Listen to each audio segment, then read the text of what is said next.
तर शेतकरी मित्र 31 डिसेंबर पर्यंत कसल्याच प्रकारे पावसाचा देखील अंदाज नाही आणि वातावरण हे एकदम कोरडे राहणार आहे. थंडीमध्ये जोरदार वार होणार आहे आणि तसे पाहिलं असता डिसेंबर महिन्यात देखील 2026 जानेवारीमध्ये देखील वातावरण हे स्वच्छच राहणार आहे. परंतु शेतकरी मित्र 1 जानेवारी पासून वातावरण हे महाराष्ट्रामध्ये ढगाळ राहण्याची शक्यता आहे.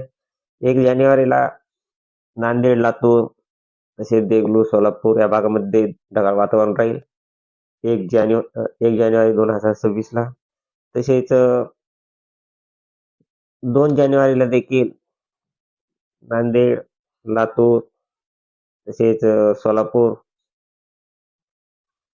सांगली या भागामध्ये वातावरण ढगाळ राहणार आहे आणि 2 जानेवारीला काही ठिकाणी एकदम नॉर्मल ठिकाणी नॉर्मल पाऊस पडण्याचा अंदाज आहे. तसेच हा पाऊस फक्त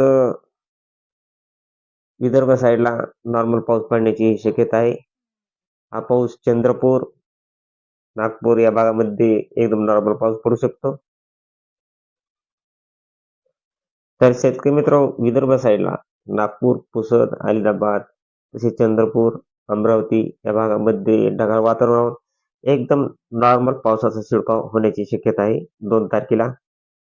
तसेच हा विदर्भ साईडला वातावरण हे जास्त ढगाळ राहणार आहे आणि पुसद या ठिकाणी 0.1 मिली असा पावसाची शक्यता आहे. ही पावसाची शक्यता 2 जानेवारीला राहण्याची शक्यता आहे. परत 2 जानेवारीपासून वातावरण परत क्लिअर होणार आहे आणि अंशतः ढगाळ वातावरण राहणार आहे. परंतु परत 4 तारखेला नागपूर साईडला थोडंफार परत पावसाचे वातावरण दाखवत आहे. तसेच नागपूर साईडलाच अमरावती, चंद्रपूर या भागामध्ये नॉर्मल पाऊस शिडकाव एकदम नॉर्मल पावसाचा शिडकाव 4 तारखेला देखील होऊ शकतो. तसेच शेतकरी मित्रांनो पूर्ण जानेवारी महिन्यात सरासरी सध्या तरी 8 जानेवारीपर्यंत बाकी जिल्ह्यामध्ये कसल्याच प्रकारे पावसाचा अंदाज नाही. वातावरण हे अंशतः ढगाळ राहणार आहे आणि 2 आणि 4 तारखेला विदर्भ साईडला एकदम नॉर्मल पावसाचा शिडकाव होण्याची शक्यता आहे. तसेच 9 तारखेला झाशीची राणी, राजस्थान, कानपूर या भागामध्ये पावसाची शक्यता आहे आणि इतर राज्यामध्ये कसल्याच प्रकारे पाऊस शक्यता नाही आणि महाराष्ट्रात जानेवारी महिना देखील हा थंडीचा राहणार आहे. जोरदार थंडी राहणार आहे आणि ही थंडी जवळजवळ सध्या तरी 9 जानेवारीपर्यंत थंडी राहणार आहे. एकदम कडाक्याची थंडी अशी राहणार आहे आणि 1-2 तारखेला थोडेफार नॉर्मल थंडीचे प्रमाण कमी होणार आहे.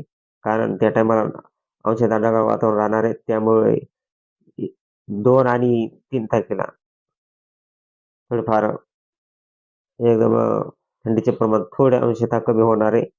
तसेच परत ही थंडी 9 तारखेपासून थंडीचे प्रमाण थोडे कमी होणार आहे. थंडी तर राहणार आहे पण थंडीचे प्रमाण थोडे कमी होण्याची शक्यता आहे. ती थंडी मराठवाडा तसेच विदर्भ, जळगाव या भागामध्ये थंडीचे प्रमाण कमी राहणार आहे. तसेच मुंबई या भागामध्ये ते पण एकदम थोडेफार कमी राहणार कारण पहाटचे तापमान हे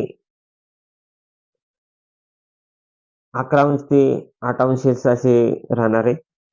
त्यामुळे थंडीत थोडी घट होणार आहे किंचित, परंतु थंडी ही जोरदार राहणार आहे. पूर्ण 2026 जानेवारी महिना हा पूर्ण थंडीचा राहण्याची दाट शक्यता आहे. सध्या तरी हा 9 जानेवारीपर्यंत राहणार आहे, परंतु 20 जानेवारीपर्यंत थंडी ही जास्त राहण्याची दाट शक्यता आहे. तरी शेतकरी मित्र अशी रोजची ताजी अपडेट पाहण्यासाठी आपल्या चॅनलला सबस्क्राईब आणि लाईक करा. जय हिंद, जय महाराष्ट्र, जय जवान, जय किसान.